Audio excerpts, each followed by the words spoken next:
In today's video, we're going to take a look at an edited version of our live stream interview with Michelle Kempema, the Executive Director of the Colorado Model Railroad Museum. At the very end of the video, I will announce the amount of the contribution that we are able to make to the youth program at the museum. Welcome to Humanity Junction, where the city intersects with humans. Our goal for the 2020 holiday season was to give the gift of model railroading. And thanks to the support of the community, we were able to far exceed our goals. If you would like to see the unedited version of the interview, the original live stream is available on my channel. A quick announcement: coming up this Sunday, December 20th, on T-Trak Sunday, will be our 2020 holiday stream.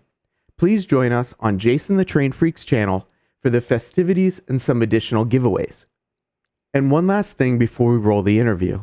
I want to thank my channel sponsors, Iron Planet Hobbies and CMR Products, for offering a discount to my subscribers. And also a big thank you to my individual supporters on Patreon for their contributions and those that purchase merchandise from my Teespring store. Enjoy the interview and the announcement at the end on the contribution amount.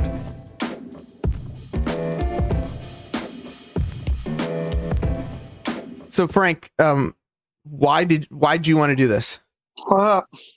Actually, it was inspired by Mike McCarville there, but when he'd done that and included young kids in it, that's what I'm all about there too. So I was like, look, I actually asked you if I could donate one to your channel, and you said, let's reach out and make this bigger than that. So great idea you had, actually. That was just my suggestion. You came up with the whole idea. But it blew up like this, and I'm really grateful for all these people, and it's great to see this. So, Michelle, who are you? Okay, I'm Michelle Kempema. I'm the executive director here at the Colorado Model Railroad Museum, and we're located in Greeley, Colorado, which is about an hour's drive north of Denver and an hour's drive south of Cheyenne, Wyoming. So we're kind of in the middle there. So yeah, I'm the director here, and I also work in our youth programs, and so I'm excited to be here. Thank you. I love what you guys are doing. Do you remember your first train set and like how you got into all this? Me? My first train set? Your first train set. Your personal first train set. I was in college studying engineering, and I might have married one, and we had an N-scale train set. And that was my first experience. I didn't have it as a child. But then I did buy trains for under the Christmas tree every year for my kids. And since then, I've loved it. But I came into it in college, so kind of later. When did the youth program start at the museum? You know, we started about 5 years ago. So the museum's been here for 10 years. And our mission is to use model railroading experiences to educate, inspire, and bring joy to all ages. And so we have all ages right there in our mission statement. And we have the most amazing layout. We have a 5,500 square foot HO scale prototypical model railroad here, but kids can't touch it. So we were completely missing the mark on all ages. And we realized that. So we decided to start some youth programming just so we can start creating the next generation of people who are going to run this museum. And to help, kids in the hobby. You mentioned the age limits. What is the point where they go from the youth program to being able to operate on the layout? We chose 16, mainly because they can drive themselves here and be here all day without their parents being here. So we have a case-by-case basis. We have a 14-year-old who started at 13 who operates on our layout. So it's not set in stone, it's case-by-case. But that's kind of our standard rule. And we want you to have kind of been in our program or been in a club. We really encourage everyone who visits this museum to find a club locally. There's quite a few between Cheyenne and Denver, so they have lots of choices. And then they really get their hands on modeling a lot more detailed than they do just operating here. So we do encourage that. I don't know how to model because I came here as the director of the museum, not from super great modeling skills at all.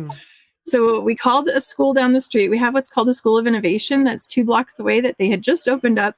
And we said, hey, we'd like to do some model train stuff. What do you guys think? And they said, wonderful. They gave us an hour a day for 12 weeks every day.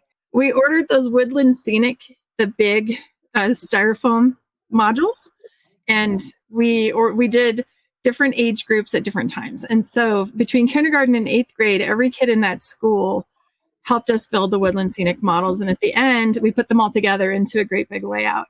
But it was quite a learning experience for me and for the kids. And I have to say, an hour a day in a public school, it was really fun and a lot of work. Yeah. Loved it. We're working on a small layout. We're going to do one where we can have 10 modules, 5 on each side. And then the 2 end pieces will belong to the museum. So anybody can walk in the building with the T-Trak module, pop it in there because they're standard, and run it. Yeah. So you can bring it with you when you visit the museum, pop it in, and we'll run trains on it. I'm so excited. We were going to have it ready for this fall, but with COVID, now it's a spring project. But we will get there. And I think it'll be fun. In fact, our whole layout, the whole building runs off volunteers. We have a staff of 4 ladies who run the enterprise here and make sure the bills get paid and admissions is covered and the gift shop is stocked and everything else is volunteer. Is it a museum or is it a club or is it like both? Like how, I guess I'm a little confused because it's called a museum, but it almost seems to be more like a club. But it's not a club. We're so different from a club. And this is how we're different. I get asked this all the time. This is a perfect question. So in a club, you go there because you're going to have your experience and you're there for camaraderie, fellowship, and learning to model and modeling together.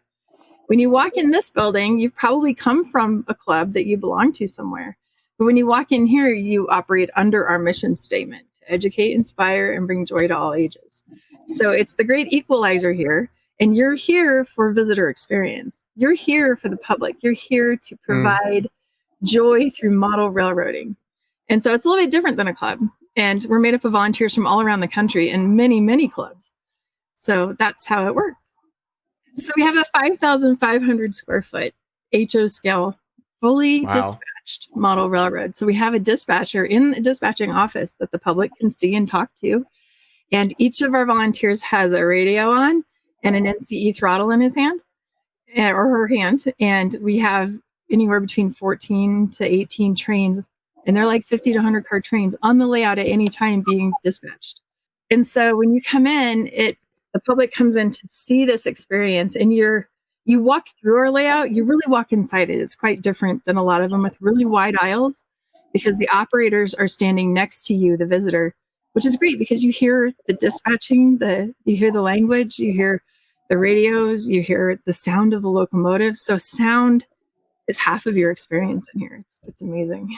And what kind of things are you doing to kind of grow the hobby? Because I think that's yes, we're talking a lot about giving starter sets to youths or just introducing trains to a new generation, but it's also about just growing the hobby in general. And I'm curious some things that you guys are doing to help.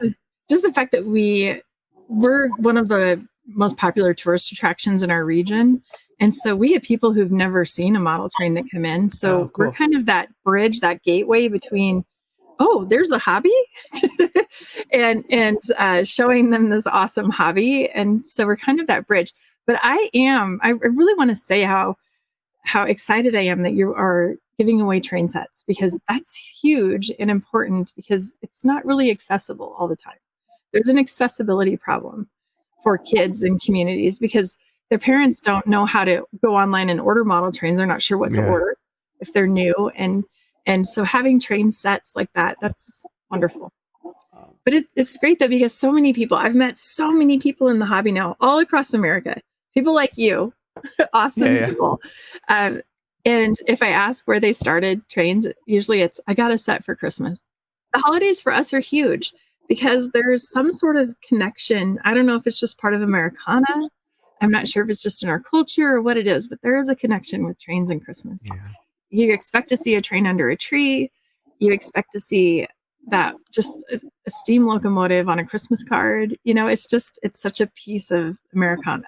I'm wondering if you can talk a little bit about what the budget of your youth program is, or even if I gave you $20, what does that $20 go towards and, what kind of impact that has? So we have been doing, after we did those Woodland Scenics kits, we started doing after school programming with all of our boys and girls clubs. Are you familiar with that program? Boys and Girls Clubs of America. Yes. So we have 3 houses near us, 3 clubhouses, and we work after school programs with them. And we also were continuing to work with the School of Innovation, and we had Girl Scout and Boy Scout troops that work with us on different projects. And so when we shut down in March, we're like, how do we stay in touch with all these kids? So we decided to go virtual, and we created what we call STEAM Kids Virtual Classroom. And so we've done basically a different kit every month up through October. And then we're taking November, December off because the holidays and the kids are busy. What we did do is we created take-home kits, and Boys and Girls Club delivered them to all the children's. And Girl Scouts, the leader, would come pick them up and deliver them. And then we had them here at the museum for families to come in and just stop. And even during COVID, we had safe drop-offs and curbside. And we started with 216 kids, which is what we normally run. And by the time we hit June, we had 785 kids in our program. Now, every one of those kids gets a kit. So those kits are costing us $3 to $4 a kid, because inside the kits are, like, when we did paleontology, we made fossils and we put them in there, and things they would excavate out of plaster, and got all kinds of stuff. We did structures. So they all got a deck of cards, and they all got straws and pipe cleaners and the supplies. And then we do 3 or 4 lessons with what's in the kit. We did nature. So they got trays and yarn and string and, all sorts of supplies. And we try to keep like $3 to $4 a kit. But when you have 785 kids getting those kits, we got a grant from Union Pacific to help us make that possible. So that was wonderful.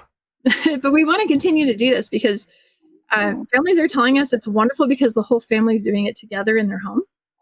And so we're starting, and I know it sounds crazy. We did nature, we're always tying it back to some sort of a modeling or real railroading theme.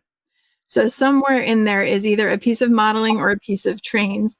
We did a month on art, and all the kids got the basic watercolor set, that you get. With all that. We did 4 lessons based on a Union Pacific watercolor painting from our collection of an E9 unit. And it was really fun because we learned a lot of lessons looking at that painting. So we were able to pull trains into art. So, because you can't ask kids to paint, a perfect locomotive or anything. We were painting rocks from the painting, or we were, things like that. So we just kind of adapt we call it STEAM because it's science, technology, engineering, art, and math. And so to your question, when you donate $20 to our youth program, it is designated to our youth program, and the money goes to that. Now, when we did T-Traks last year, every kid got a locomotive. We bought them small. It was not a Centennial because they don't fit. They all got a shorter locomotive that would run well on what they have. And so, it's things like that. That's what we spend the money on. On a normal year, how's attendance at the museum? Okay, so we're really a small place, but we average about 20,000 visitors a year, and we're only open Friday, Saturday, and Sunday most of the year. So what I did is I went through and I assigned everybody to, a card basically. So like Rick Bailey, I assigned to a red 8, and he wants to win the HO set. So we'd like to give the gift of modeling this season, HO scale. So I've done this with everybody. So everyone's got either a red, red cream Brian Page. This would be for my grandson Tyler to see if I can get him interested in the hobby.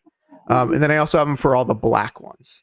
Let's kick this off by having Michelle draw us a card, and then I'll see who our winner is. And we'll go with this card. And it is the king of what? There we go. A black king. Do you have anybody to sign? Oh, I do, Zachary. And look, he wanted N scale. Like, how perfect did that work? I saw Zachary when we first checked in, so hopefully he's still in the chat with us. He'd say, I'd like to give an N scale set to my nephew. He wanted to visit the Illinois Railway Museum last summer, but we had to put a hold due to the pandemic. Thank you. Oh, I hope your nephew has so much fun with that. He's going to love it. I'll do it again where I don't look at the cards, and I will pull out this card right here. What do we have? 4 black. 4 black. Let me go back here. Black. 4. Harry Deal. Any. Good. Okay. So this works. He'd love to give the gift of model railroading to his neighbor's kids this Christmas. Any scale. Oh, perfect. That's wonderful. Absolutely. Great. Yeah, that's awesome. Great. Awesome. And you're right there next door to help him. Why don't we give away the last HO train set? Okay, So we'll have Michelle draw another card, and we'll do that. And just whoever does win this, just know that I will get it as soon as I can, get it shipped back out to you. I will. It's A black. black but it's a 6. See, Chuck. Look, HO. There we go. So Chuck says he has 3 younger grandkids and 1 on the way, so it would find a good home. That's so There you awesome. go. Congrats, Chuck. Congratulations, Chuck. That's That's wonderful. really awesome. I love that. Hey, I want to thank you for the idea, Heath. I want to thank you for making it happen. I was just partly facilitator. I want to thank her for what she does at the museum. Congratulations to everybody that got a train set, though. Thank you. So, Michael, welcome. So you've started something. It's a good thing. Yeah, I was getting really, like I said earlier, I was getting really bummed out about the whole year, and it was starting to affect me, and I didn't want it to, so I decided it's like, you know what? I remember my first train set, and I want to give one away. So one thing I did want to mention that the first train set, my train set that I gave away on December 2nd.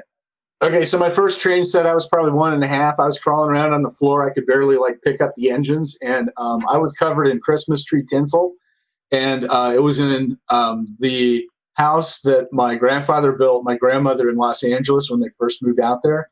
And we were visiting that Christmas because they hadn't seen me in a while. So that was my first train set. It was an 027. And I really remember very little about it other than what I have in pictures. But I've had a train set ever since. And Thanks for telling your stories. Really appreciate that. And, I think it's neat that we all have similar stories and we all remember our first train set. So, and Heath, one other thing before you do, you and I have actually talked quite a bit about this offline. We've also talked about doing this every year. yes. So, Look, I think it's a great idea, guys. yeah. So we're gonna commit now to doing it in 2021, and we'll see how it goes. And maybe we'll be a little more organized that year too. No, that's not going to happen. Probably not. Any final words you want to share with us? Thanks for being on. I really appreciate you coming. It was so I think it was great that you were able to come and help support what we're doing. And I'm honored to be here, and I love that you're doing this. I truly have a passion for this hobby and for all things rail. And so to hear you guys on your own decided to do this, you had donors who put it together. Thank you to everyone who was involved. What a great idea to continue getting train sets out to kids. It's so important, and you might change their life. thank you so much, Michelle, and everyone that is a part of the model railroading community. I also need to give a huge thank you to those that contributed, either through my channel or through Michael McCarville's channel, to the giveaway and supporting the youth program at the Colorado Model Railroad Museum.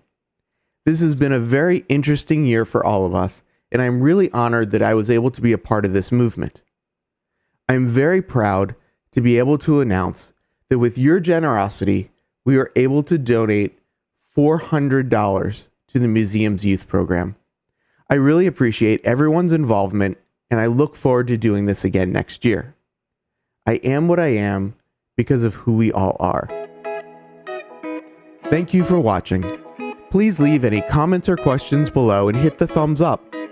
Please subscribe and select the bell icon to be notified about future videos and join this community. Thank you, and have a great day.